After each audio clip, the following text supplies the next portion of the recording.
Hi, I'm Victoria Young. I am a professor of modern architectural history, and for the last 30 years I have been writing about St. John's Abbey and its wonderful architecture by Marcel Breuer and Associates. This building is one of the great 20th century buildings in this country.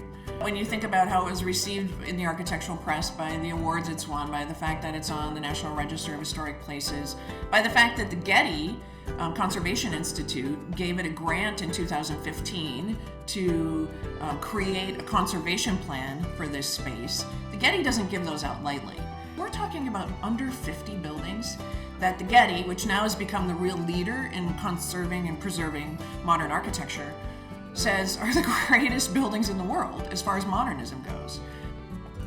I think that Marcel Breuer, Hamilton Smith, his associate, and myself would all agree that it's his best building. And that's really significant because he did a fair amount of work, all over the world.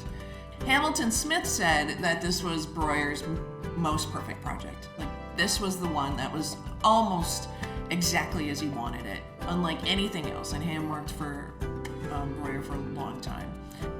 When you put, that transition together from doing other projects, not having done a sacred space, and then this is what you produce out of the gate, with your first project, that's a designer of some really great skill.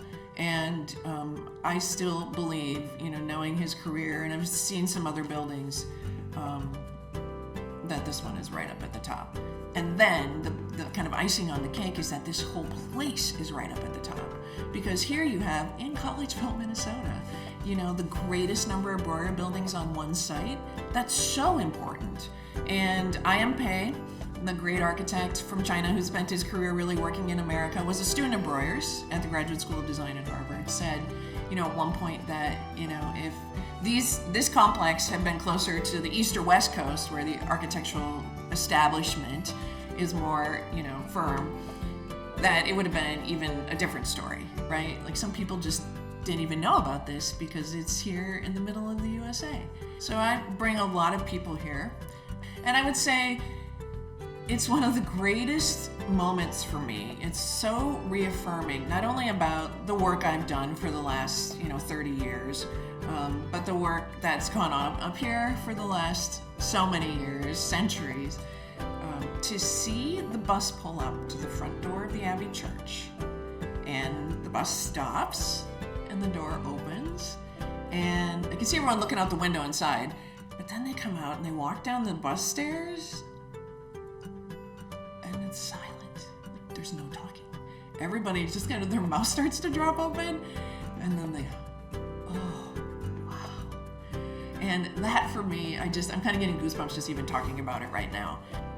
I go in that space, and the thing is, I love to be up here at all different times, right? And I'll stay overnight up here whenever I can, and I love to see the rain on the banner and making the concrete wet, or I love the frosty, snowy mornings, right? Or the snowstorms, or the fall day, because what happens in that space, every time where the lantern is, where the windows are, the light is changing because of the position of the sun. And there's certain times of the year, fall in particular, where the light really pours in through the lantern up above. So in the nave, on the brick, you get this incredible gold, red, orange light on you, and it bounces up off the floor in a way that it doesn't at other times of the year.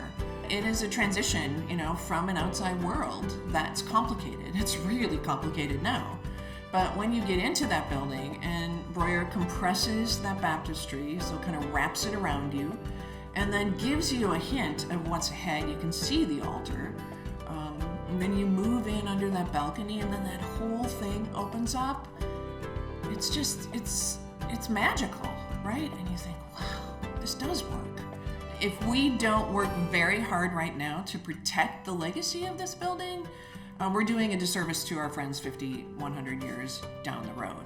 Because this place, this whole site, is something that architectural pilgrims come to, just like religious pilgrims. That's our role right now, is to make sure that we're setting this building up to be seen and really appreciated by people down the road.